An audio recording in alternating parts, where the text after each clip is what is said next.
अस्सलाम वालेकुम and very good morning. जागो लाहौर में आप सबको खुश आमदीद कहते हैं जनाब। एक नए दिन और एक नई सुबह के साथ मैं हूँ आपकी होस्ट मुनीबा आसिफ।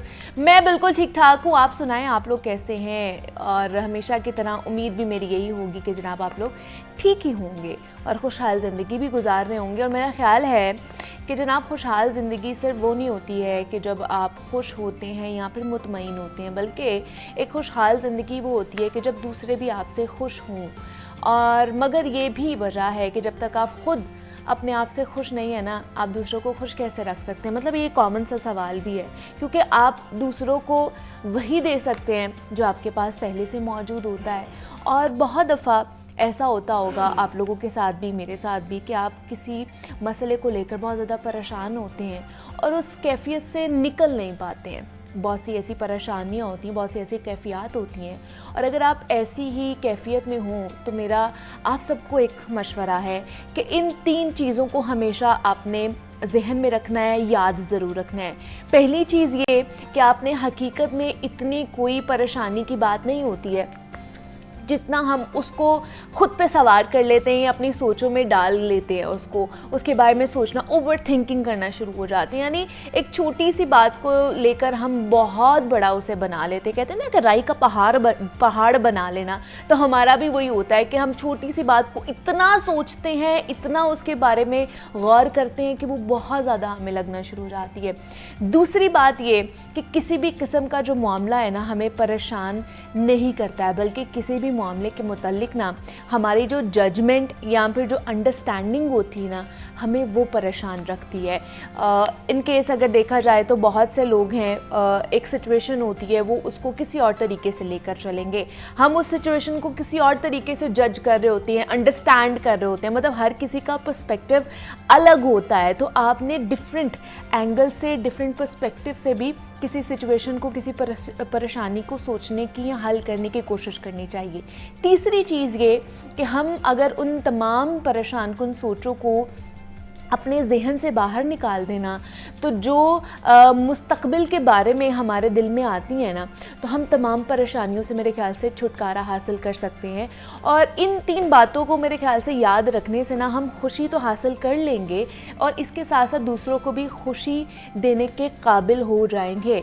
अच्छा, तीसरी बात जो मैंने आपके साथ की है वो बड़ा इम्पॉर्टेंट पॉइंट है कि मुस्तकबिल के बारे में हम बहुत ज़्यादा एंशियस रहते हैं, एंजाइटी होती है, हम लोग स्ट्रेस में रहते हैं कि हमारा फ्यूचर क्या होगा, पता नहीं आगे जाके क्या होगा, हम जो कर रहे हैं हमें ये करना चाहिए, या हमारा बिज़नेस जो है वो फ्लॉप ना हो जाए, या उसमें हमें घाटा ना हो जाए, हमारी जॉब रहेगी या नहीं रहेगी। तो ये सारी चीज़ें ऑब्वियसली हम इंसान हैं, हमारे दिमाग में आती हैं, हम परेशान भी होते हैं, हालात भी कुछ इस तरह के हमारे इर्द गिर्द चल रहे होते हैं जिसकी वजह से अनसर्टेनिटी आ जाती है, हमारे मुल्क में भी है और हमारी लाइफ में भी आ जाती है कि पता नहीं आगे क्या होने वाला है, किस तरह हम अपने मामलाती ज़िंदगी को चलाएंगे। तो ये सोचें हर किसी के दिमाग में आती हैं, लेकिन इसके साथ किस तरह आपने अपनी ज़िंदगी गुजारनी है, कोप अप किस तरह करना है, उनका हल किस तरह ढूंढना है, ये बेहद ज़रूरी है। तो मुस्तकबिल की सोच आना बहुत अच्छी बात है, लेकिन उसको अपने सर पे सवार कर लेना, क्योंकि अगर आप मुस्तकबिल की सोच को लेके परेशान रहेंगे ना, तो आपका जो हाल है ना, जिसको प्रेजेंट कहा जाता है, वो भी जनाब कह लें कि ख़राब हो जाएगा, क्योंकि आप मुस्तकबिल की सोच को लेके अपना प्रेजेंट ख़राब कर रहे होते हैं। आप उन चीज़ों को एंजॉय नहीं कर रहे होते हैं जो इस वक्त आपके पास होती हैं। आप अपने हाल में रहें, अपने हाल को बेहतर बनाने की कोशिश करें, तो आपका मुस्तकबिल ऑटोमेटिकली ठीक हो जाएगा अगर आपका हाल ठीक होगा। तो इसी पैगाम के साथ उम्मीद करती हूँ कि जो 3 चीज़ें आज मैंने आपके साथ डिस्कस की हैं, इसके ऊपर आप गौर करेंगे, सोचेंगे और इसके ऊपर अमल दरामद करने की भी कोशिश करेंगे। तो अब कुछ बात कर लेते हैं आप लोगों की और हमारी सेहत के हवाले से। और जनाब, क्या आप रोज़ रात को अपने बिस्तर पर नींद में करवटें बदलते हैं और जिसकी वजह से आपकी जो नींद है या उसका दौरानिया है वो डिस्टर्ब रहता है, सारी रात आप लोग जाग कर गुजारते हैं और दिन में ऑब्वियसली फिर वो प्रोडक्टिविटी नहीं रहती है, थकन महसूस होती है, सुस्ती रहती है, और फिर आपको अपनी नींद को बेहतर बनाने की ज़रूरत है। क्योंकि नींद बेहतर करने के लिए ना सबसे बेहतर यही चीज़ है कि खुराक को बेहतर बनाया जाए और ऐसी ग़िज़ाएँ खाई जाएँ जो असाबी सुकून पैदा करे। मज़ीद ये कि नींद बेहतर करने के लिए ना खुराक के जो औकात है ना उसमें भी थोड़ा सा रद्द-बदल किया जाए। और इसके अलावा बहुत से लोग मजबूरन स्लीपिंग पिल्स का इस्तेमाल करते हैं, मगर इनसे फ़ायदे की बजाय नुकसान पहुंचता है। इन पिल्स के इंसानी सेहत पर बहुत ज़्यादा साइड इफ़ेक्ट्स होते हैं और एक्सपर्ट्स का ये कहना है कि हम नींद की कमी का शिकार उस वक्त होते हैं जब हमें एसाबी बेसुकूनी होती है। एसाब को पुरसुकून रखने के लिए दिमागी और जिस्मानी एक्सरसाइज भी की जा सकती है, मगर इसके साथ साथ ये भी ज़रूरी है कि मखसूस ग़िज़ाओं का इस्तेमाल किया जाए जिनकी वजह से जिस्म में ऐसी तब्दीलियाँ रूनुमा हों जो नींद की ख़राबी को ख़त्म करने में हमें मदद दे। मिसाल के तौर पर कहा जाता है कि कुछ ग़िज़ाओं में मौजूद अमाइनो एसिड्स मौजूद होते हैं जो दिमाग में सेरोटोनिन और मेलाटोनिन जो ऐसे मादे हैं वो पैदा करते हैं जिनकी वजह से जो हमारा दिमाग है ना वो पुरसुकून रहता है। दूसरी जानिब बहुत से लोग ये भी शिकायत करते हैं कि जनाब हमें स्टमक का प्रॉब्लम होता है, हमारे मैदे की जो बहुत ज़्यादा ऐसी ख़राबी होती है या कह लें कि जलन होती है और जिसकी वजह से हमें रात को नींद नहीं आती है। कौन सी ऐसी ग़िज़ाओं की वजह से हमारे मैदे के मसाइल पैदा हो सकते हैं जिसकी वजह से हमारी जो नींद है वो डिस्टर्ब रहती है। कौन सी हमें ग़िज़ाओं से इज्तनाब करना चाहिए, कौन सी ग़िज़ाएँ हमें खानी चाहिए। आज हम इस पर डिटेल में बात करेंगे। डॉक्टर समन कदीर हमारे साथ इन स्टूडियोज़ में मौजूद हैं जो कि क्लिनिकल डाइटिशन है, तो उनसे बात करेंगे। डॉक्टर समन, आपको वेलकम कहती हूँ जागो लाहौर में। कैसी हैं आप? मैं ठीक ठाक हूँ, thank you so much for having me. Doctor Saman, सबसे पहले तो बताइए कि कौन कौन सी ऐसी चीज़ें हैं या कौन कौन सी ऐसी ग़िज़ाएँ हैं हमारी डाइट में मौजूद जिसकी वजह से हमारी जो नींद है वो ख़राब हो जाती हैं, जो हमें सही नींद नहीं आती है। बेसिकली सबसे पहले तो हमारा लाइफस्टाइल इसमें कंट्रीब्यूट करता है और सेकेंडरी चीज़ को हम ये कह देंगे डाइट जो डिस्टर्ब करती है। अब लाइफस्टाइल में ये प्रॉब्लम है कि नेचुरली हमारी बॉडी में एक ओवरक्लॉक एक साइकिल है जो प्रमोट करता है नींद को। जैसे ही इवनिंग का टाइम होता है हमारी ब्रेन सिग्नल देना बॉडी को स्टार्ट कर देती है ड्यू टू डार्कनेस। ये एक नेचुरल रिस्पॉन्स है हमारी बॉडी का और स्लीप जो है साइकिल वो स्टार्ट हो जाता है। लेकिन आजकल हमारा लाइफस्टाइल कुछ इस तरह का कि हम लोग कभी लेट सोते हैं, कभी जल्दी उठते हैं, कोई एक हमारी टाइमिंग फिक्स नहीं है। ये एक बहुत बड़ा प्रॉब्लम है स्लीप डिस्टर्बेंस में। और इसी की वजह से फिर लोग ऐसा करते हैं कि सप्लीमेंट्स की तरफ जाते हैं जो कि यूजुअली मेलाटोनिन के नाम से अवेलेबल होता है जो आर्टिफिशियली बनता है। हमें मेलाटोनिन जो सप्लीमेंट है वो नींद को प्रमोट करता है, वो हम नेचुरल भी ले सकते हैं थ्रू डाइट। बहुत सारे फूड ऐसे जिसमें ये पाया जाता है। फॉर एग्जांपल चेरीज़ में ये मौजूद होता है, बनाना में होते हैं, वॉलनट्स में होता है। अक्सर अपने क्लाइंट्स को मैं कहती हूँ आप बेड टाइम में डेयरी के बजाय, दूध के बजाय नट्स का इस्तेमाल करें। अच्छा। हाँ जी, क्योंकि उनमें मेलाटोनिन की अमाउंट भी होती है और सेकंड में एसेंशियल फैट्स होते हैं जो कि लाइट होते हैं। ओके, मतलब हमारे तो यहाँ पे कहा जाता है कि अगर आपको सही नींद नहीं आ रही है तो आप गरम दूध पिए और आपको अच्छी नींद आएगी। तो उसकी जगह हमें जो है वो नट्स का इस्तेमाल करना चाहिए। हाँ जी, नट्स का इस्तेमाल करना चाहिए बिल्कुल। और जो ये दूध का कंसेप्ट है रात को नींद के लिए बहुत कॉमन एक मिथ है, आई वुड से ये एक मिथ बनी हुई है इस वजह से क्योंकि जब रात का टाइम होता है और हम डेयरी जैसी चीज़ें इस्तेमाल करते हैं तो वो इंडाइजेशन कॉज करते हैं हमारी बॉडी में। तो बॉडी क्योंकि जब स्लीपिंग के मोड में जाती है तो हमारी बॉडी स्लो डाउन हो जाती है। मेटाबॉलिक सिस्टम तो चलता रहता है लेकिन बॉडी की फंक्शनिंग स्लो डाउन हो जाती है। तो फिर इंडाइजेशन का इशू होता है और फिर लोग कंप्लेन करते हैं कि हमारी नींद डिस्टर्ब हो रही है, हमें गैस बहुत बन रही है। तो ये दूध की वजह से होता है। दूध का जो सही टाइम है आप दोपहर को इस्तेमाल कर लें या फिर आप सुबह इस्तेमाल कर लें। और एक सेकंड वजह ये कि हम इसको अंडरस्टैंड नहीं करते डाइट और स्लीप कैसे रिलेट करेगी। लोग इस बारे में सोचते ही नहीं है कि ये चीज़ें आपस में रिलेट करती हैं। उनका ये होता है कि जी हम थके हुए हैं या हमारी बॉडी टायर्ड है तो हमें आराम से नींद आ जाएगी। ये नहीं देखते हैं कि हमारी डाइट का भी बहुत ज़्यादा एक रोल होता है इसके अंदर। रोल होता है एग्जैक्टली। और क्योंकि हम लोग जब लेट सोते हैं और फिर खाते हैं बाहर से ऑर्डर करते हैं वो उल्टा आपको वेट गेन की तरफ ले जाता है। ये भी एक बहुत बड़ा मसला है। तो सबसे बेहतर ये होता है कि अपनी डाइट को आप न्यूट्रिएंट डेंस डाइट बनाएं। आप फ्रूट्स लें, आप वेजिटेबल्स लें जो कि आपकी बॉडी में ऐसे मिनरल्स प्रोवाइड करेंगे जो कि हमारी ब्रेन में जो अच्छे न्यूरोट्रांसमीटर हैं सेरोटोनिन जो हमें हैप्पी रखता है। अगर हमारा मूड अच्छा हो तो हम हैप्पी हो तो हम अच्छे से सोते हैं। लोग समझते हैं कि स्ट्रेस है, सिर्फ उसी की वजह से हमें नींद नहीं आ रही है, क्योंकि आजकल यंग जनरेशन में ये चीज़ बहुत कॉमन हो रही है कि हमें स्ट्रेस है, हम सो नहीं पाते एग्जाइटी की वजह से। लेकिन उनको चाहिए कि अपनी डाइट हेल्दी रखें ताकि उनका वो हार्मोन जो है, न्यूरोट्रांसमीटर जो है सेरोटोनिन, वो अच्छे से प्रोड्यूस भी और फंक्शन भी कर सके। सेकेंडली मेलाटोनिन भी जो है वो अपनी डाइट में इंक्रीज रखें ताकि आपको सप्लीमेंट्स पे डिपेंड करना ना पड़े। और सबसे इम्पोर्टेंटली बात ये कि अपना साइकिल सेट करें, आप अर्ली मॉर्निंग उठा करें। अच्छा, ठीक है। अर्ली मॉर्निंग जब आप उठते हो, वहाँ उठते सार आप कोई ना कोई न्यूट्रास्यूटिकल लें, एम्प्टी स्टमक। मतलब कि न्यूट्रास्यूटिकल्स ऐसे प्लांट्स होते हैं जिनमें ऐसे न्यूट्रिएंट्स होते हैं जो कि हमारी बॉडी को क्लीन करते हैं, टॉक्सिन्स को ख़त्म करते हैं। अच्छा। उठते सार नहार मुँह आप कलौंजी का इस्तेमाल कर सकते हैं। Okay. आप कार्डिमम इलायची का इस्तेमाल कर सकते हैं, आप इवन लेमन यूज़ कर सकते हैं। उसके बाद आपका ब्रेकफास्ट जो है वो 7 to 8 AM के दरमियान में हो जाना चाहिए। अपना साइकिल जो है ना फूड का, अगर हम वो अच्छे से मैनेज करेंगे तो उसके साथ साथ हमारा स्लीप साइकिल भी बहुत अच्छा हो जाएगा। लेकिन मतलब कौन कौन सी ऐसे गलतियां करते हैं ना हम अपनी डाइटरी हैबिट्स में, जिसकी वजह से मतलब चले एक दिन हमारी नींद खराब रहती है, 2 दिन रहती है, लेकिन अब तो ये एक कह लें कि कॉमन प्रैक्टिस हो गई हुई है और आदत बन गई हुई है कि हम लोगों ने खाना भी वही चीज़ें हैं और हमारी नींद भी डिस्टर्ब रहनी है। तो ऐसी कौन सी कॉमन मिस्टेक्स हम कर रहे होते हैं? और सबसे कॉमन मिस्टेक ये है, एक तो टाइम पे ना फूड लेना। डिनर का एक टाइम होता है 8 to 7 और उसके एटलीस्ट 3 आवर्स बाद आपको बेड पे जाना चाहिए सोने के लिए। ओके, ठीक है। डिनर का टाइम 7 to 8 PM के दरमियान में होना चाहिए। ये सबसे बड़ी गलती है कि हमारा जब दिल करता है हम खाते हैं, हम लेट जाते हैं। हाँ। एक रूल है कि do not lay down immediately.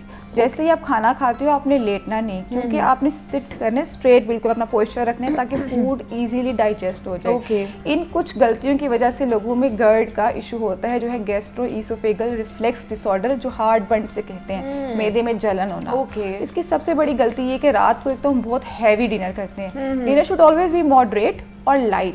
जब आप बहुत हैवी डिनर करते हो रात को और सो जाते हो तो खाना पीछे की तरफ आता है, रिफ्लेक्स करता है। आपका जो ये फूड पाइप होता है हमारा, जिसके थ्रू खाना अंदर जाता है, खाना वापस ऊपर उसकी तरफ आने लग पड़ता है, जिसमें कुछ एसिड्स होते हैं जो बहुत बर्निंग कॉज करते हैं, बल्कि थ्रोट में ज़्यादा बर्निंग होती है। तो ये आपके पूरे लाइफस्टाइल पे जो है ना ये चीज़ अफेक्ट करती है नेगेटिवली, क्योंकि आपका मूड स्पॉइल होता है इससे, आप कुछ खा नहीं सकते हो। तो इसमें ये कि आप रात के टाइम जब डिनर करते हो तो हेल्दी डिनर करो, जंक ऑयली फ्राइड फूड्स बिल्कुल अपनी डाइट में मत लो। मतलब हेल्दी डिनर में भी किस तरह का, हमारे घर जिस तरह डिफरेंट चीज़ें बन रही होती हैं, ज़रूरी नहीं है कि हम जंक फूड ही खाएं। घर में जो सालन बन रहा है उसमें रात में कौन सी ऐसी चीज़ बनानी चाहिए जिससे हमारी जो नींद है, स्लीप साइकिल है, वो बेहतर हो?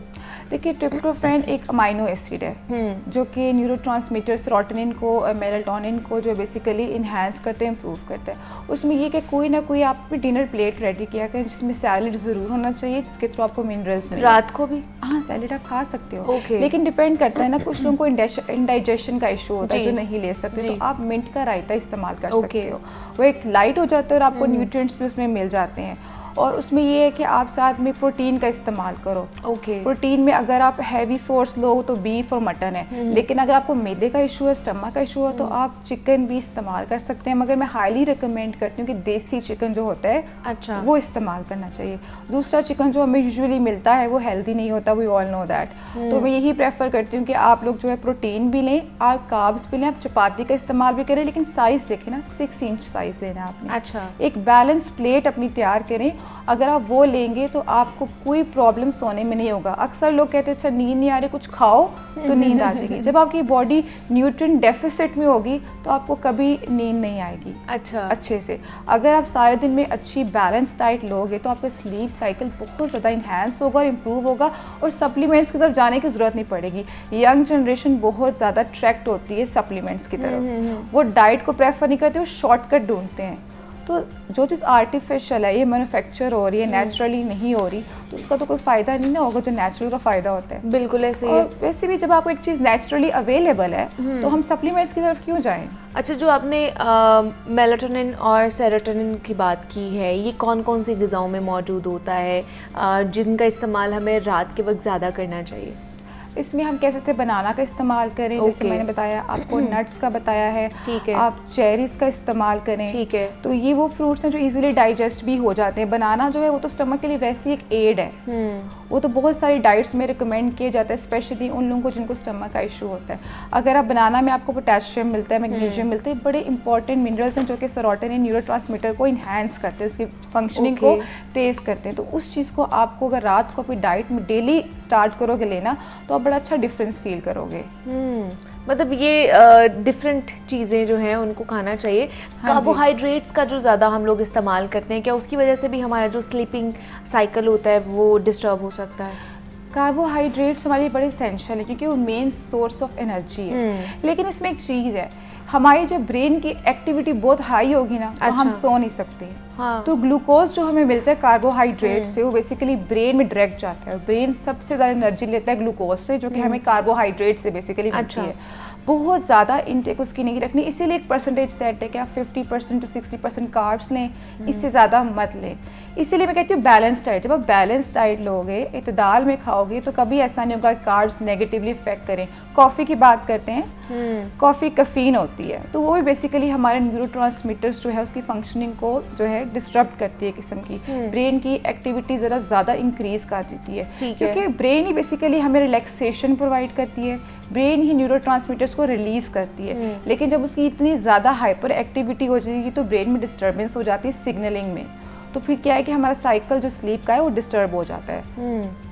तो हमें वो जो है कार्बोहाइड्रेट्स का भी इत्तेदाल में रह के जो है इत्तेदाल में आप खा सकते हो बिल्कुल, लेकिन इत्तेदाल में, क्योंकि कार्ब्स तो कभी भी हम इग्नोर नहीं कर सकते हैं, क्योंकि वो तो मैंडेटरी सोर्स ऑफ एनर्जी है। बहुत सारी आपकी बॉडी में जो एनर्जी आती है वो कार्ब्स से ही आती है।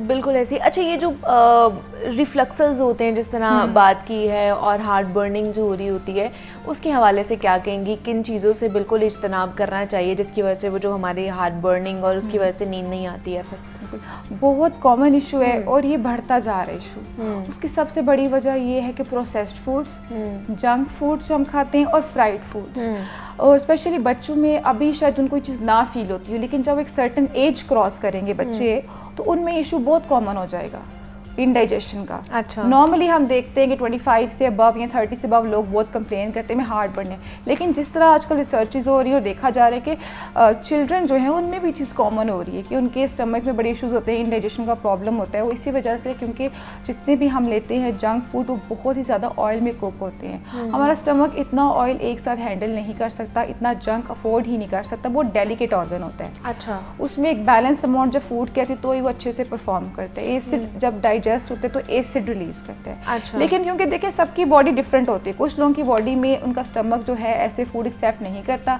तो वो वापस उसको एसोफेगस के थ्रू, फूड पाइप के थ्रू वापस एसिड को ऊपर करता है, और वो बहुत प्रॉब्लमेटिक होता है। उसमें अवॉइड क्या करना है? High fat food. अच्छा, हाई फैट फूड आपने अवॉइड करने। आप गुड फैट ले सकते हो, फॉर एग्जांपल ऑलिव ऑयल हो गया, उसको आप इस्तेमाल कर सकते हो, वॉलनट्स ले सकते हो, गुड फैट है। ठीक है। लेकिन बैड फैट से मिसाल ये कि जंक फूड हो गया, डीप फ्राइड हो गया, या फिर बहुत अमाउंट में अगर आप बीफ मटन, हम लोग एक प्रॉब्लम ये है कि बीफ और मटन से फैट मिल रहा है। सेकंड प्रॉब्लम ये, जैसे अपने हारी में देखते हैं इतना ऊपर ऑयल होता है, हाँ। वो तो फिर आपको प्रॉब्लम कॉज करेगा। और ये ज़्यादा इशू उन्हीं में देखा जाता है जिनकी फूड चॉइसेस जो है वो नेगेटिव होती हैं, वो अच्छी नहीं होती हैं। और उसके अलावा अक्सर लोग समझते हैं कि हम कोल्ड ड्रिंक्स पियेंगे हमें बेहतर महसूस होगा। ऐसे ही, हाँ। ये बहुत गलत बात है, क्योंकि वो मज़ीद आपके स्टमक को डैमेज करता है, क्योंकि कोल्ड ड्रिंक जो है, सॉफ्ट ड्रिंक्स, वो हाईली एसिडिक होते हैं। लेकिन हमारे यहाँ पे तो ये कहा जाता है ना, मतलब ये कॉमन प्रैक्टिस भी है कि अगर रात को अगर आपका हजम नहीं हो रहा तो आप फ़ौरन से कोल्ड ड्रिंक पी लें और आपका जो खाना है वो हजम हो रहेगा।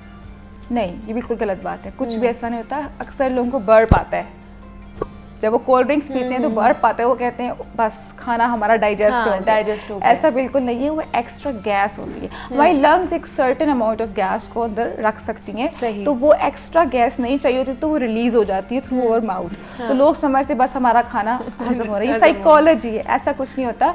बल्कि जो सॉफ्ट ड्रिंक्स होते हैं वो हाईली एसिडिक होते हैं। जिन लोगों को ये गर्ड का इशू है या हार्ट बर्न का इशू है, तो बहुत खतरनाक है। तो फिर क्या करना चाहिए? फिर वो क्या टोटका, कोई ऐसा घर का कोई ऐसी चीज़ जिसकी वजह से कि वो उनकी जो हार्ट बर्निंग है, अगर उन्होंने सॉफ्ट ड्रिंक्स नहीं पीनी है तो कुछ और ऐसा कर ले जिसकी वजह से वो हजम हो जाए उनका? उसमें ये है कि सबसे इम्पोर्टेंट चीज़ ये है कि ज़्यादा च्यू करके खाएं। अगर आप च्यू करके खाना अच्छे से खाते हैं ना तो आपके स्टमक को कम एफर्ट करना पड़ेगा। हम निकाल लेते हैं खाना, मतलब कि हम बस खाते जाते हैं। एक तो आराम से स्लो ईटिंग और फ्रीक्वेंट स्मॉल मील्स, मतलब कि हर थोड़ी देर बाद आप कुछ ना कुछ खा लें, क्योंकि अब आपको ये प्रॉब्लम हो चुका है। सो आप पे डिपेंड करता है कि इसको कैसे मैनेज करोगे। बेहतर ये है कि आप च्यू करके खाएं, ज़्यादा च्यू करें और सॉफ्ट फूड लें ताकि आपके स्टमक को जो है ईज मिले थोड़ा सा। और हाईली एसिडिक फूड नहीं लेने, फॉर एग्जांपल लेमन, सिट्रस हो गया।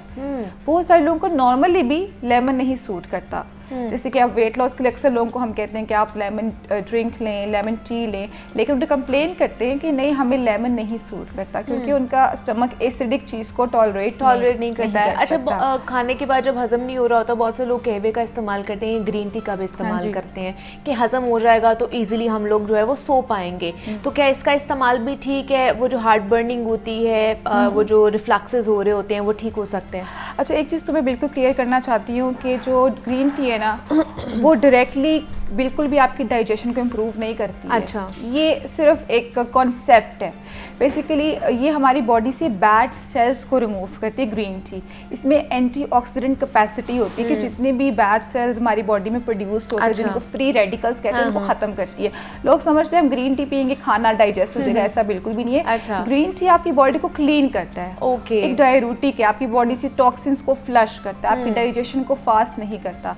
डाइजेशन को फास्ट किया जाता है अगर आप फ्रीक्वेंट मील लें, स्मॉल। उसके अलावा आप खाना खाने के ऑलमोस्ट 2 घंटे बाद, जब खाना ऑलमोस्ट कुछ डाइजेस्ट हो के थोड़ा सा नीचे चला जाए, आपको थोड़ा रीअब्सॉर्ब हो जाए, फिर आप जाके जो है ग्रीन टी का इस्तेमाल करें या ग्रीन टी का इस्तेमाल करें। अच्छा, जिस तरह ये हार्ट बर्निंग का प्रॉब्लम है और रिफ्लक्सेस की जाती है दोबारा से, वैसे लग रहा होता है कि शायद आपके गले में ही वो सारा जो खाना है वो आ गया है। तो मतलब मैं, अगर मुझे ये हो रहा होता ना तो मैं डॉक्टर समन क्या करती हूँ, मैं ना थोड़ा सा ठंडा जो दूध होता है ना मैं वो पी लेती हूँ। अगर मेरी हार्ट बर्निंग हो रही होती तो उससे बहुत ज़्यादा कह लें कि फ़र्क पड़ता है। अगर आपने कोल्ड ड्रिंक्स नहीं पीनी है तो आप थोड़ा ठंडा हाफ ग्लास या हाफ कप जो है ना ठंडा दूध पिए तो आपको उससे बहुत फ़र्क पड़ेगा। ये मेरा आजमूदा टोटका है, तो आप करके देखिएगा ज़रूर। अच्छा, दूसरा मुझे ये बताइए, रात के वक्त खाने में जो हम लोग रायते का इस्तेमाल कर रहे होते हैं, दही का रायता, उसमें डिफरेंट चीज़ें डाल के, मिंट वाला भी है, ज़ीरे वाला भी है, और यहाँ पर हम थोड़ी सी वो जो प्याज, टमाटर या फिर कुकम्बर का यूज़ करते हैं, क्या वो भी खाना चाहिए? वो अच्छा होता है हाजमे के लिए? उसका हाजमे से ऐसा कोई ताल्लुक नहीं, लेकिन योगर्ट इज गुड क्योंकि उसमें गट हेल्थ के लिए प्रोबायोटिक्स होते हैं। हमारे गट हेल्थ के लिए योगर्ट बहुत अच्छा है। उसमें बड़े इंपॉर्टेंट प्रोबायोटिक्स होते हैं जो कि हमारे गट को, डाइजेशन के पूरे प्रोसेस को इन्हेंस करते हैं और हमारे गट को साफ रखते हैं। हाँ जी, तो वो बहुत अच्छा है आपके लिए। लेकिन बस एक चीज़ का हमें ख्याल रखना चाहिए कि खाते सार सोना नहीं है। सही। स्पेशली जो वेजिटेबल्स होते हैं, आपको पता है होगा कि हार्ड इन टेक्सचर होती हैं। जी जी। जब रॉ खाते हैं तो उनको डाइजेस्ट होने में टाइम लगता है। तो आपने कोशिश करनी है बेड टाइम से पहले आप रायता, इस तरह की कोई चीज़ इस्तेमाल ना करें। बेड टाइम में आप नट्स का इस्तेमाल कर सकते हैं, वो सबसे अच्छा सोर्स है। लेकिन डेयरी का इस्तेमाल सोने से पहले नहीं करना।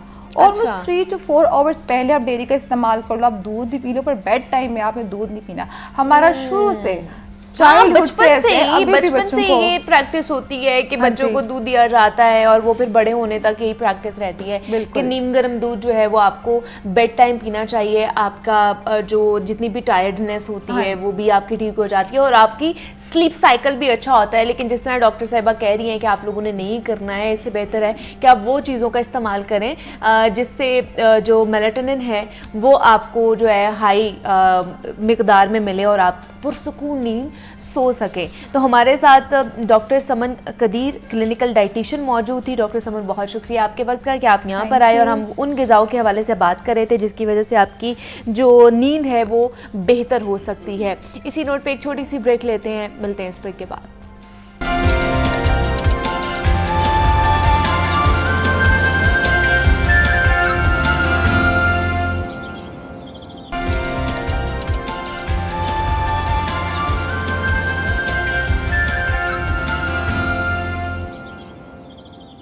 वेलकम बैक टू डाउगो लाहौर। जनाब, अब कुछ बात कर लेते हैं सेहत के मुतालिक। और जिस तरह जनाब आजकल का मौसम है, मानसून का मौसम है और कभी बारिशें होना शुरू हो जाती हैं, तो कभी मौसम जो है वो शिद्दत इख्तियार कर लेता है। और जब बारिश होती है, जिस तरह का आज बाहर मौसम है, तो जनाब हम सबके चेहरे खिल जाते हैं। और वैसे भी लाहौरिये जो हैं, जो शौकीन मिजाज हैं, मुख्तलिफ़ खानों के और चटपटे खाने वैसे भी खाए जाते हैं यहाँ पर, लेकिन एहतियात नहीं बरती जाती है। जब एहतियात नहीं बरती जाती है तो मुख्तलिफ बीमारियों का शिकार भी हम लोग हो जाते हैं। और इस मौसम में खाने पीने में एहतियात बरतना बेहद ज़रूरी है, क्योंकि डायरिया, वॉमिटिंग, पेट ख़राब होना, बदहज़मी होना, ये एक आम प्रॉब्लम होती जा रही है और मुख्तलिफ बीमारियाँ भी जन्म ले रही हैं। इसके साथ साथ मैदे के बहुत ज़्यादा मसले होते जा रहे हैं। और ये जो मौसम है, इसमें मैदे के अल्सर के मरीज़ बहुत ज़्यादा बढ़ते जा रहे हैं। तो ये आज हम इसके ऊपर डिस्कशन करेंगे कि मैदे के मसलों से किस तरह छुटकारा हासिल किया जा सकता है, कौन कौन सी ऐसी चीज़ें हैं जिनको चेंज करके हम जो है ये तमाम तर प्रॉब्लम्स का हल ढूंढ सकते हैं। मैदे के अल्सर की अलामात, सिम्टम्स क्या हो सकते हैं, कौन कौन सी ग़िज़ाएँ हमें खानी चाहिए, ट्रीटमेंट किस तरह का होना चाहिए। इसलिए हमारे साथ इन स्टूडियोज़ में हमें ज्वाइन किया है प्रोफेसर डॉक्टर इसरारुल हक तूर साहब हैं, जो कि गैस्ट्रोएंट्रोलॉजिस्ट भी हैं, कंसल्टेंट फिजिशियन भी हैं और प्रोफेसर ऑफ मेडिसिन भी हैं। डॉक्टर साहब, आपको वेलकम कहती हूँ डाउगो लाहौर में। कैसे हैं? बहुत शुक्रिया जी, thank you very much. Doctor साहब, मैदे के मसले बहुत ज़्यादा बढ़ते जा रहे हैं। जैसे ही गर्मी का मौसम आता है, ख़ासतौर पर मॉनसून का अगर मौसम देखा जाए, तो बदहज़मी, डायरिया, वॉमिटिंग, कुछ खाने का दिल नहीं कर रहा है, तो ये सारे मसाइल बढ़ जाते हैं। क्या वजह है कि ये इसकी वजूहात क्या है, रूट कॉज क्या है इसकी? देखिए, सबसे पहले तो ये है कि जिस तरह आपने इंट्रो में बताया कि बारिश के ज़हनी सेहत पे, जिस्मानी सेहत पे कुछ असरात आते हैं। हाँ, ज़हनी तौर पे तो बंदा बड़ा फ्रेश फील करता है और बड़ा चेंज फील करता है, एकदम से हब्स और गर्मी, और उसके साथ जब बारिश आती है टेम्परेचर चेंज आता है। ठीक उसके साथ ही एकदम से जब टेम्परेचर चेंज आ रहा होता है बरसात के मौसम में, मानसून के मौसम में, आजकल के दिनों में, तो उसमें यह है कि खाने पीने का मामूल जो थोड़ा बहुत डिस्टर्ब होता है। इसके साथ आपने देखा होगा कि इस मौसम में टेम्परेचर थोड़ा सा ड्रॉप होता है। हाँ जी। तो जरासीम की फ़साइश भी बढ़ जाती है इस मौसम में, नंबर 1। नंबर 2, मक्खियों और मच्छरों की पैदावार बढ़ जाती है और उसकी वजह से जो हेल्थ हैज़र्ड्स हैं आमतौर पे वो बढ़ जाते हैं। मसलन मच्छरों के हिसाब से देखा जाए तो डेंगू के केसेस बढ़े हैं। हाँ जी। मलेरिया के केसेस बढ़े हैं, मक्खियों के, और इस तरह के मामला जो हैं जिसमें फूड बॉर्न डिसीज़ हैं, गंदा पानी, गंदी ग़िज़ा। क्योंकि देखें, जब इनकी फ़साइश बढ़ती है तो खुलेआम हमारा एक बड़ा हिस्सा पॉपुलेशन का ऐसी जगहों से खा रहा होता है जहाँ पे इनकी इतनी ज़्यादा अच्छा कंट्रोल, इंसेक्ट कंट्रोल नहीं होता, तो वहाँ से ट्रांसफ़र ऑफ जर्म्स बढ़ जाते हैं। उसमें मलेरिया, टाइफाइड, हेपेटाइटिस ए और ई, कॉलरा, गैस्ट्रो, इस चीज़ों के मामलात बढ़ जाते हैं। फिर खुलेआम जब बारिश हो रही होती है, जहाँ ऐसे इलाके जहाँ सीवरेज का पानी ओवरफ्लो हो रहा होता है, सड़कों पे आ रहा होता है, तो करीब ही अगर कोई ठेला है, कोई ऐसा फूड पॉइंट है जहाँ से लोग खाना खा रहे हैं, तो जाहिर है वहाँ पे कंटेमिनेटेड वाटर, उसका स्पिलेज, उसके असरात आते हैं। फिर ऐसी जगहों पे सोने पे सुहागा, कोई प्रॉपर हाथ धोने की जगह नहीं होती, हाइजीन का भी नहीं ख्याल, हाइजीन का ख्याल, साबुन से हाथ धोने का कॉन्सेप्ट नहीं होता, फिर वहाँ पे साफ बर्तन करने की जगह नहीं होती। बिल्कुल। तो ये सारी चीज़ें हैं जिससे जरासीम मुंह के रास्ते, गंदे पानी, गंदी ग़िज़ा के ज़रिए अंदर जाने का रुझान बढ़ जाता है, और उसके नतीजे के तौर पे ये सारे जो food borne, water borne disease ये होना शुरू हो जाती है। अच्छा, जिस तरह मैंने बात की कौन कौन सी कैसी ग़िज़ाएँ हैं, अच्छा घर में भी हम लोग खा रहे होते हैं, उनकी वजह से भी पेट ख़राब हो जाता है, डायरिया हो जाता है, मैदे की प्रॉब्लम्स हो जाती हैं, तो घर में कौन कौन सी ऐसी ग़िज़ाएँ हैं जिनसे इस मौसम में इज्तनाब करना चाहिए और कौन सी चीज़ें खानी चाहिए ज़्यादा? देखिए, बेसिक फूड प्लान तो वही है जी कि इसमें ताज़ा पका हुआ खाना हो, बहुत मुरगन ना हो, मिर्च मसाले हल्के हों, और उसके साथ ये है कि स्टोर्ड फूड ना हो, प्रोसेस फूड कम से कम हो। तो ये बेसिक कॉन्सेप्ट तो वही हैं 12 महीने सारे मौसमों में। लेकिन इस मौसम के लिहाज से ख़ास तौर पे ये है कि जो सैलड वगैरह हैं, जो हम अगर ख़ुद से एहतियात से बना रहे हैं तो अच्छी बात है। अदरवाइज़ हमें पता है कि लाहौर में रहते हुए हमें पता है कि उसकी सप्लाईज जो हैं वो करीब के इलाकों से आती हैं, और वो गंदे पानी से सराब होने वाली सब्जियाँ सारी, और अगर अनलेस कि हम उन्हें अच्छी तरह से धोएंगे नहीं, चाहे घर में चाहे होटल में, तो नतीजे के तौर पे उसके ज़रिए भी जरासीम अंदर जा सकते हैं। ओके। तो इसलिए बहुत ज़रूरी है कि सलाद के पत्ते हों, मूली, गाजर, खीरा, जो भी इस मौसम में आप खा रहे हों, उसको प्रॉपर धोएं, साफ़ करें और उसको घर में तैयार करके खाना चाहें तो ज़रूर खाएं। इस मौसम में बहुत हेल्दी है, लेकिन सफाई सुथराई का ख्याल, सफाई सुथराई का, हाइजीन का खास करके आप लोगों ने ख्याल रखना है। और जिस तरह मैं मैदे के अल्सर की बात करी थी, क्योंकि गर्मी का मौसम भी है, कभी बारिश होना शुरू हो जाती है, कभी मौसम जो है वो शिद्दत इख्तियार कर जाता है, तो मैदे का अल्सर इसकी भी बहुत ज़्यादा तादाद है मरीज़ों की बढ़ती जा रही है। तो ये होता क्या है मैदे का अल्सर, इसके साइंस एंड सिम्टम्स क्या हो सकते हैं? देखिए मैदे का अल्सर उससे आम है जिसे कहते हैं, वो बेसिकली कलेक्टिवली एक कॉमन टर्म है जिसका मतलब है कि खुराक की नाली का निचला हिस्सा, मैदा और छोटी आंत का पहला हिस्सा और दूसरा हिस्सा, इसमें सोजिश ज़ख्म, इसको टेक्निकली स्पीकिंग आम ज़बान में हम समझाने के लिए अल्सर कह देते हैं। देखिए बेसिकली ये तेज़ाबियत के, ज़्यादा तेज़ाबियत के ख़तरनाक असरात हैं। मतलब ये कि आम तौर पे मैदे की दीवार इतनी मोटी होती है कि वो तेज़ाब को बर्दाश्त कर लेती है, लेकिन खुराक की नाली का निचला हिस्सा या छोटी आंत के पहले दो हिस्से सेंसिटिव होते हैं। जब उसकी पैदावार मैदे की तेज़ाबियत की बढ़ जाती है तो नतीजे के तौर पे उसकी लाइनिंग को वो सोजिश करती है और अगर ये ज़्यादा फैल जाए तो उसमें ज़ख्म करती है, जिसको अल्सर कहते हैं। तो बेसिक फिनोमिना ये है। अब इसमें कुछ एग्रीवेशन हैं, कुछ एग्रीवेटिंग फैक्टर्स हैं। जिस तरह पेन किलर्स अगर कोई ले रहा है तो अंदर की लाइनिंग पहले से डैमेज होगी। लेकिन इस मौसम की मुनासबत ये सबसे जो ज़्यादा इसका एग्रीवेटिंग फैक्टर है वो गंदा पानी और गंदी ग़िज़ा है, जिसकी वजह से हेलिकोबैक्टर पायलोराई एक जरासीम है जो अंदर जाता है, मैदे को इन्फेक्ट करता है और उसके नतीजे के तौर पे एच पाइलरी कहा जाता है आम जुबान में। और इस एच पाइलरी की वजह से जब अंदर जाता है तो वो वहाँ पे सोजिश करता है, ज़ख्म करता है और कई साल तक, कई महीने तक वहाँ पे अपने डेरे डाल लेता है। उसके नतीजे में यानी इसकी रूट कॉज कंटेमिनेटेड वाटर और फूड है। तो इसका इलाज क्या है? मतलब अगर कहा जाता है कि अगर मैदे का मसला आपको एक दफ़ा हो गया है ना तो समझे कि अब ये सारी ज़िंदगी आपके साथ चलने वाला है, इसको रिवर्स बैक नहीं किया जा सकता, सिर्फ एहतियात ही की जा सकती है। देखिए इसका इलाज बहुत इफेक्टिव है। नंबर 1, ये एक जरासीम है। जरासीम को मारने के लिए आपको पता है एंटीबायोटिक्स की ज़रूरत होती है। एंटीबायोटिक्स इस तरह का जरासीम है कि इसको मारने के लिए हमें कॉम्बिनेशन देना पड़ता है। अच्छा। एक से ज़्यादा दवाइयों को मिल के ये अच्छी तरह से घेरा डालते हैं और जरासीम ख़त्म होता है। और आमतौर पे 10 से 14 दिन के लिए एंटीबायोटिक देनी पड़ती है। ठीक है। तो बहुत इफेक्टिव है, ट्रीटमेंट मौजूद है, 10 से 14 दिन की एंटीबायोटिक्स हैं और उसके साथ जो दूसरा इलाज है, ये तो इसकी रूट कॉज होगी ना, दूसरा इलाज ये हो गया कि पेन किलर्स जो उसकी एग्रीवेटिंग फैक्टर्स हैं, कोई ऐसी दवाई तो नहीं है जो मैदे को मुतासिर कर रही है, कोई ऐसा लाइफस्टाइल तो नहीं है जिसकी वजह से मैदे पे तेज़ाबियत का अमल दखल बढ़ गया, उसको ड्रेस करना। और तीसरे नंबर पे आर्जी रिलीफ के लिए वाइट कलर के सिरप्स आपने देखे होंगे जो अक्सर तेज़ाबियत के लिए एंटीसिड्स कहते हैं, उसे मुख्तलिफ नामों से आते हैं। आर्जी रिलीफ उससे है। और मैदे में अल्सर की पैदावार को कम करने के लिए कुछ पोटेंट किस्म की दवाइयाँ होती हैं, जिसमें आपने नाम सुना होगा, मुख्तलिफ किस्म के कैप्सूल्स हैं जो नाश्ते से पहले खाए जाते हैं, गोलियाँ हैं। बेसिकली इनका कॉन्सेप्ट ये है कि मैदे में एसिड की पैदावार को कम किया जाए। जब एसिड कम बनेगा तो उस ज़ख्म के बनने की टेंडेंसी कम होती जाएगी। तो ये बेसिक कॉन्सेप्ट है इलाज का। एक आर्जी रिलीफ का कि वाइट सिरप पी लें, जलन ठीक हो जाएगी, दर्द ठीक हो जाएगी। एसिड की पैदावार को कम करें, वो गोलियां कैप्सूल दे दें जो खाली मैदा ले रहे होते हैं। और उसके साथ उसकी रूट कॉज जो कि इन्फेक्शन है, उसके लिए 10 से 14 दिन की एंटीबायोटिक दें।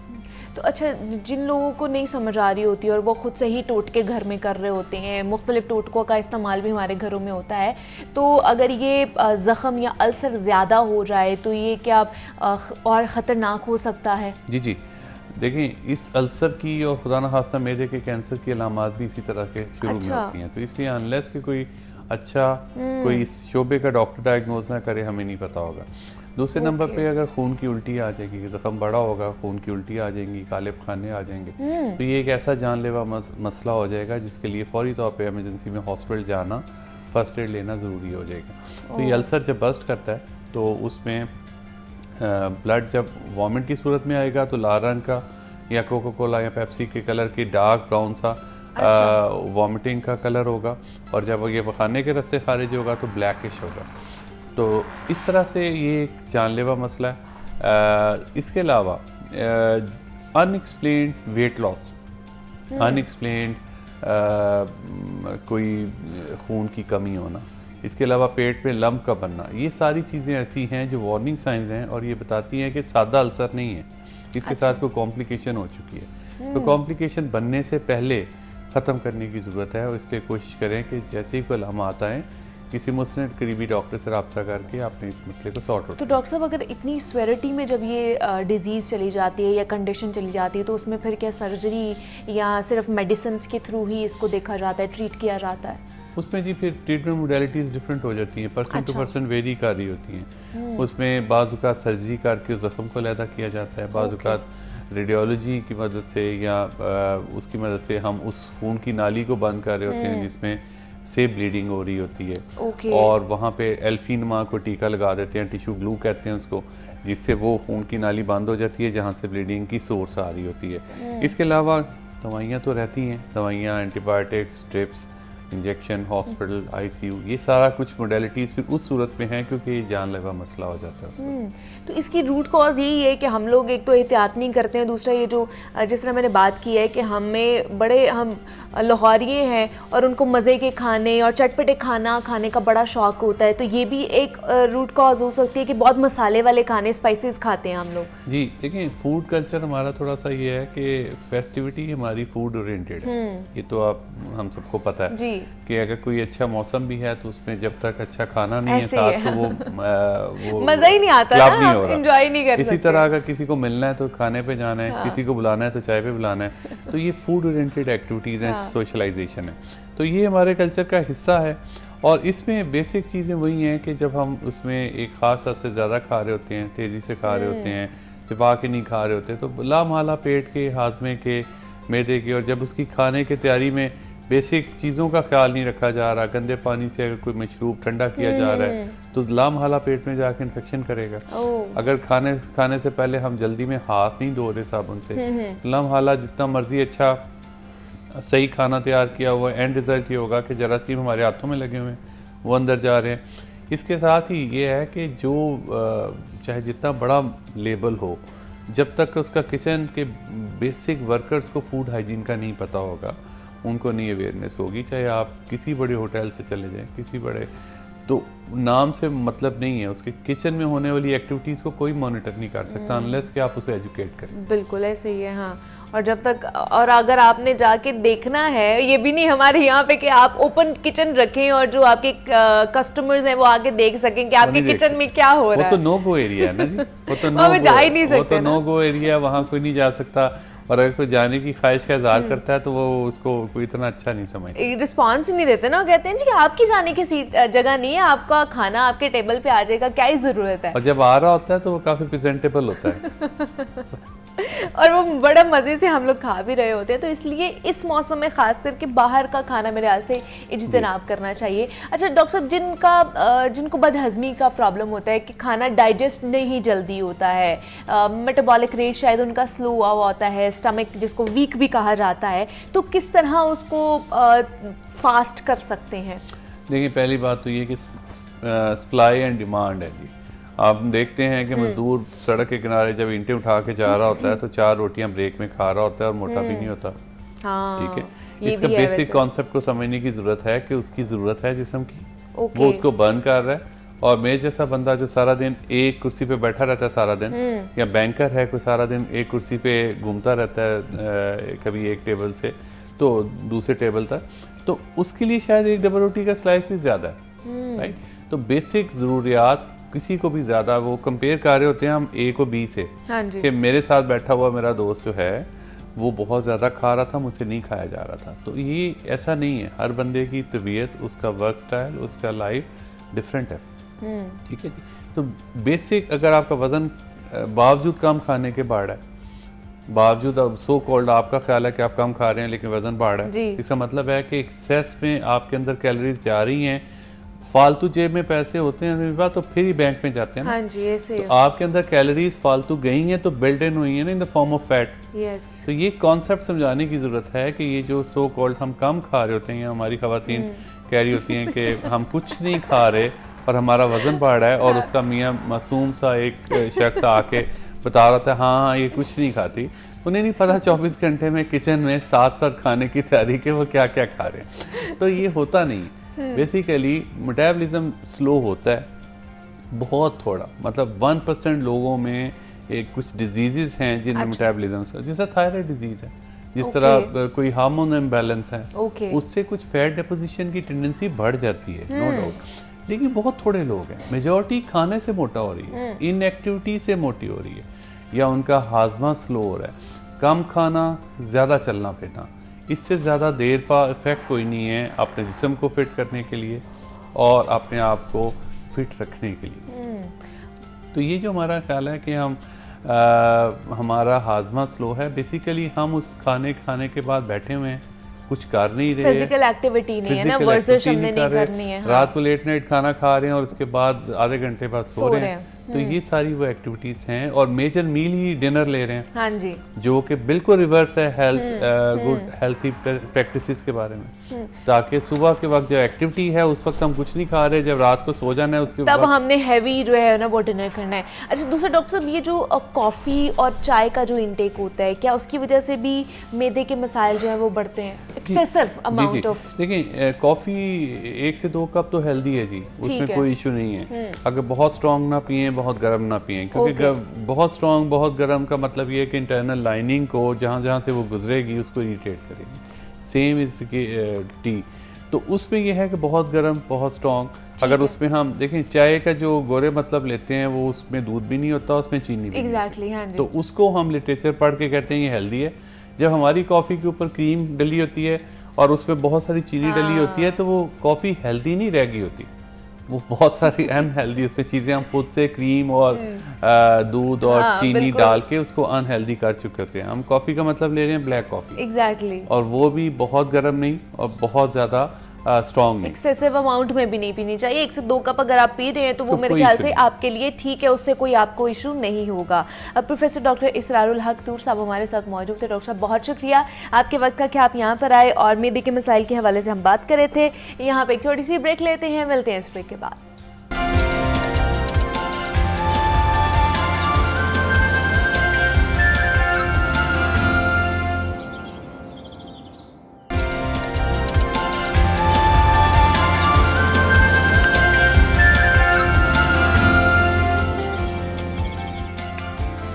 वेलकम बैक टू जागो लाहौर। जनाब, कुछ बात कर लेते हैं हमारे पाकिस्तान के एजुकेशनल सिस्टम के हवाले से, क्योंकि हर दफ्तर में ना हम देखते हैं कि ख़वातीन के लिए मुलाजमत के मौके मौजूद होते हैं, और अक्सर प्रैक्टिकल लाइफ में हमारी यही कोशिश होती है कि हर दफ्तर में ख़वातीन और मर्द मिलकर काम करें, और शायद हम ये समझ गए हैं कि मुल्क की आधी आबादी को घर बैठाकर मुल्क तरक्की कभी नहीं कर सकता है।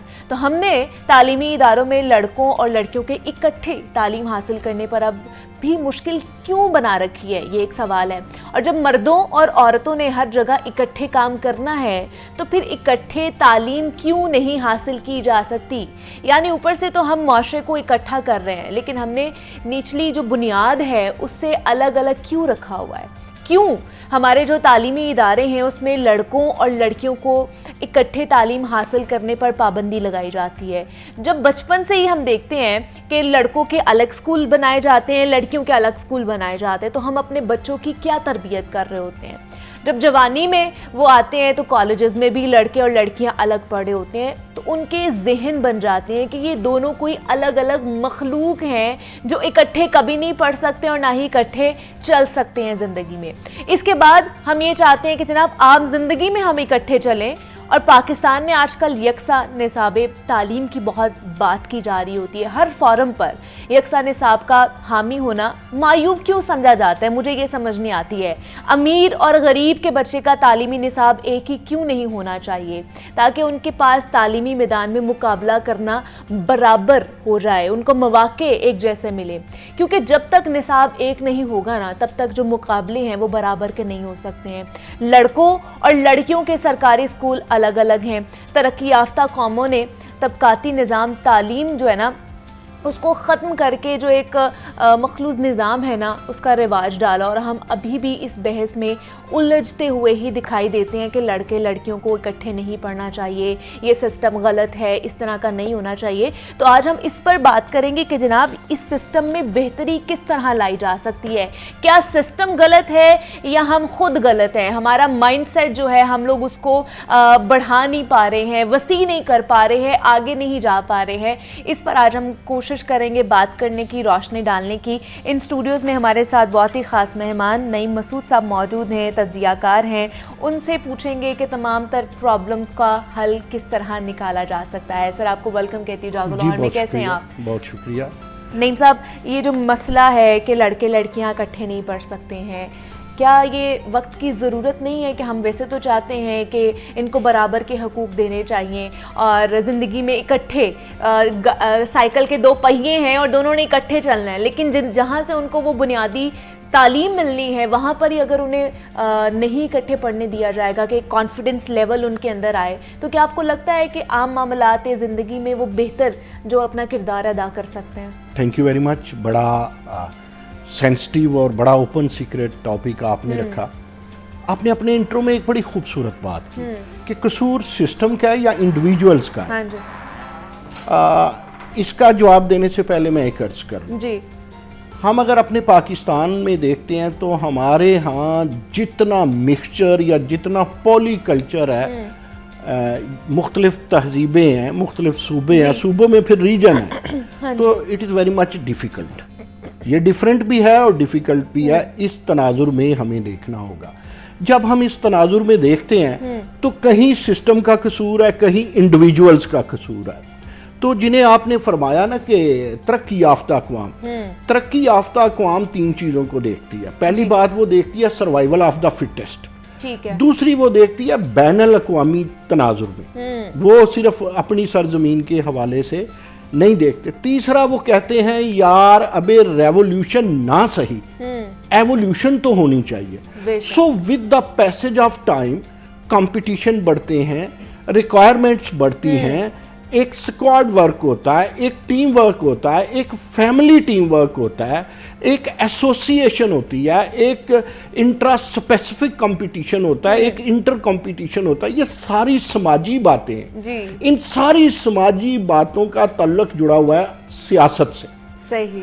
किसी मुल्क की क़यादत कितनी बेदार मगज है, वो अपनी सर्वाइवल के लिए किसी मुल्क में किसी तरह किसी कंपटीशन में पड़ोसियों के साथ, बड़ी ताकतों के साथ कैसे सर्वाइव, ये काम है सियासतदान का। और सियासतदान का इसलिए कह रहा हूँ, पॉलिटिकल बात नहीं करनी है लेकिन असूली बात करनी है ना। मुल्क को लीड कौन करता है, मुल्क को पॉलिसी कौन देता है? सियासतदान। अगर आप ब्यूरोक्रेट की बात करें ना, तो जो बेदार मग सियासतदान है, ब्यूरोक्रेट तो उसका मुंशी होता है। हाँ, हम सारा मलबा ब्यूरोक्रेट्स पे डाल देते हैं और हम कहते हैं जी सियासतदान फारिग है। अब ये सोचना होगा सियासतदान को, लीडरशिप को। पहली बात जो एक अमूमी बात। दूसरी बात ये है कि देखिए सिविक सोसाइटी या कोई भी कम्युनिटी, हर स्कूल, हर कॉलेज और हर आपकी यूनिवर्सिटी जब तक कम्युनिटी सेंटर नहीं है तब तक आप फिक्री तौर पे बनाव की तरफ जा ही नहीं सकते। गोया आपने कसम खाई है कि हमने बगाड़ की शाहरा पे ही गामजन रहना है। ठीक है। तो this is very much bad. आप तो कंपटीशन से बाहर हो गए। आगे थोड़ा सा चलते हैं। जब आपके यहाँ पाकिस्तान जैसे मुल्क के यहाँ जिसके हम उम्र मलेशिया और चाइना कहाँ चले गए हैं, हम अगर आज पीछे हैं तो एजुकेशन को इग्नोर करके, को एजुकेशन की अहमियत को इग्नोर करके जी। तो जितनी हमारे पास फैसिलिटी कम, चलिए हम कहते हैं कि ए एरिया है वहाँ लड़कियों और लड़कों का स्कूल सूट ही सेपरेट करता है। हाँ ओके जी। लेकिन बी एरिया में दोनों चीजें चल सकती हैं, भाई दोनों फैशन चला दे। बिल्कुल। सी एरिया है उसमें ये चल सकता है, लिहाजा आप इसमें वैरायटी ले आए। वक्त के साथ साथ बदलना है ना। अब ग्लोबल विलेज है दुनिया, अब कोई आपका गांव या आपका शहर या आपका सूबा नहीं रह गया हम। अब ग्लोबल विलेज है, कंपटीशन ग्लोबल है। सीटें जो हैं वो अब वेबसाइट पे आती हैं, यूके की भी और अमेरिका की भी। अच्छा पहले तो आप इस पे एक पॉलिसी बना लें। दूसरी बात ये है कि हाउ इज पॉसिबल, जितनी हमारी क़यादत, हमारी प्यारी क़यादत, जितने पैसे यूनिवर्सिटियों को, स्कूलों को कॉलेजों को देती है उससे ज्यादा तो अपनी गाड़ियों को, अपने पेट्रोल को देती नहीं है ना। मसला ये है कि ना हमने देखा है कि बजट में इतना एलोकेट किया जाता है कि हमारा जो स्कूल सिस्टम है उसको बेहतर किया जा सके, नए स्कूल्स बन सके, इंफ्रास्ट्रक्चर बेहतर किया जा सके, भर्तियां की जाएं टीचर्स की कि ताकि वो स्टूडेंट्स को अच्छे तरीके से पढ़ाए जाएं। तो आपको लगता है कि जो हायर स्टडीज या को एजुकेशन पे उनकी तवज्जो आएगी? अच्छा, ये बिल्कुल आपने दुरुस्त कहा, ये अलमिया है, ये नोहागरी की है आपने, यही मरसिया गोई मैं करूंगा। देखिए, जब तक आप एजुकेशन पे फोकस ही नहीं करते, आप कहें कि मुल्क में तब्दीली कोई सियासतदान ले आएगा, नहीं, वो स्कूल, कॉलेज और यूनिवर्सिटी और लेबॉर्ट्रीज लाएंगी। आप लेबॉर्ट्रीज ही नहीं दे पाते। आप 51% आबादी को कंपटीशन से दूर रखते हैं, जेंडर बाइस्ड बनाते हैं। आप मोर देन 50% खवातीन को, बच्चियों को, हमारी बहनों को, बेटियों को आप उनको एतमाद ही हासिल नहीं करने देते। देखें, अब वार में भी खवातीन चाहिए, एजुकेशन में खवातीन चाहिए, सियासत में आप ले आए हैं। जिस दिन आपने परसेंटेज सेट की थी कौमी और सूबाई असम्बली की, उस दिन थोड़ी सी एजुकेशन को भी आप सेट करते। आज तक ये मामला है, हम स्कूल और कॉलेज पॉलिटिकल बेसिस पे बनाए जरूर जाते हैं, लेकिन हम ये नहीं सोचते कि स्कूल किस तरह का बनाना है। अच्छा। उर्दू मीडियम, इंग्लिश मीडियम, को एजुकेशन, उसमें हमने फ़नी तालीम कितनी देनी है, लैंग्वेजेस पे कितना, फिर जो बच्चों के तबई और नफ्सियाती रुझानात हैं, ये देखिए, ये को एजुकेशन का तल्लक भी इसी में आता है। ऐसे ही है, ट्रू। देखें, एक जो बेटी है ना, कल को उसने माँ बन के बेटियां भी पालनी है, बेटे भी पालने हैं। हाँ, अच्छा, एक माँ को पता ही नहीं है कि को एजुकेशन क्या है, लड़के की साइकोलॉजी क्लास में क्या है, लड़कियों की क्या है, तो वो माँ से आप ये तवक्को करें कि वो अच्छी, वो कहते हैं ना, जो मदर की लेप है ना, इट्स फर्स्ट किंडरगार्टन जी, वो पहली यूनिवर्सिटी है। तो अगर आप, माँ ने यूनिवर्सिटी नहीं देखी, माँ ने को एजुकेशन नहीं देखी, माँ ने जो नहीं को एजुकेशन वो नहीं देखी, उसने लैब नहीं देखी, तो फिर वो बच्चों की तरबियत कैसे करेंगे? असातिज़ा कहते हैं कि मोर देन 50% तरबियत तो पेरेंट्स पे। तो फिर अच्छी माँ बनानी है तो फिर आप उसको कौमी असम्बली में भेजेंगे, आप उसको यूनिवर्सिटी में भी भेजेंगे, आप उसको मल्टीनेशनल फर्म में भी भेजेंगे, आप सहाफ़त में भी भेजेंगे, आप रियासत में भी भेजेंगे, आप उसकी बलागत का भी ख्याल करेंगे, आप उसकी शराफत का भी ख्याल करेंगे, लेकिन करेगा कौन? Ecosystem is the best teacher. अच्छा। जब आप देखें, फर्ज करें आप हैं, आप देखें, अगर आपको एजुकेशन ना पढ़ती, यहाँ आप एतमाद से आप देखें सारे मर्द हैं आपके इर्द गिर्द, हालांकि मैं तो यहाँ भी चाहता हूँ कैमरे के पीछे भी 2 लड़कियां खड़ी होती, ऐसे ही होना भी चाहिए। हाँ जी। अच्छा, आप देखें कि उन लड़कियों ने घर, सिर्फ बेटे ने घर नहीं चलाना, अब बेटियों ने भी घर चलाना, और हमें दोनों पे इक्वल एजुकेशन। जब तक आप खुद एतमाद, जब आप में खुद एतमादी नहीं आती ना सर, आप बाहर निकल के सर्व भी नहीं कर सकते हैं। और फिर जो एक अलमिया है वो ये है मुनीबा, कि हम कहते हैं कि जैसे लड़की को कोई खा जाएगा या लड़के को, ऐसे भी वालिदैन वो कहते हैं लड़के को खा जाएगा। भाई, अगर आपने घर में तरबियत की है, अगर आप उसकी एजुकेशन की बात कर रहे हैं, तो education is not a disaster, ये तो फॉर्मेशन है, उसकी पर्सनैलिटी ग्रो करेगी। उसको, मुझे बताइए, हॉस्पिटल में जाके मरीज पे वो देखेगी, हाय मैं बुढ़ी नू चेक करना है, बंदे नू चेक नहीं करना, ऐसा तो नहीं होता ना। आप देखें, मैं मेडिकल की बात हुई है तो मेल कितने कितने बड़े आप देखें वो गायनाकोलॉजिस्ट हैं, और मैंने खवातीन इतनी इतनी बड़ी कैंसर स्पेशलिस्ट देखी हैं, और वो सिर्फ गायनाकोलॉजी में नहीं, एक वक्त था, बदल गया ना अब, कि जिस लड़की डॉक्टर बननी है तो उसने जिसे गायनाकोलॉजी, गायनी में जाएगी। अब ऐसा नहीं रहा। बच्ची ने अगर ट्रैवल करना है बाई एयर, बाई ट्रेन, तो क्या वहाँ को एजुकेशन नहीं होगी? गली में, बाजार में को एजुकेशन आपकी हर जगह चलती है, और को एजुकेशन की आज हम खासतौर पे बात कर रहे हैं, क्योंकि सर वक्त की थोड़ी सी किल्लत है, तो मैं हमेशा ही होती है। इस चीज़ पे भी रोशनी डालना चाहूँगी। ये जो अभी पिछले दिनों बहुत ज़्यादा हाईलाइट हुआ है, बहावलपुर यूनिवर्सिटी में जो वाक़या हुआ है, उसकी बहुत ज़्यादा बातें चल रही हैं। वहाँ पर भी ऑब्वियसली को एजुकेशन ही थी।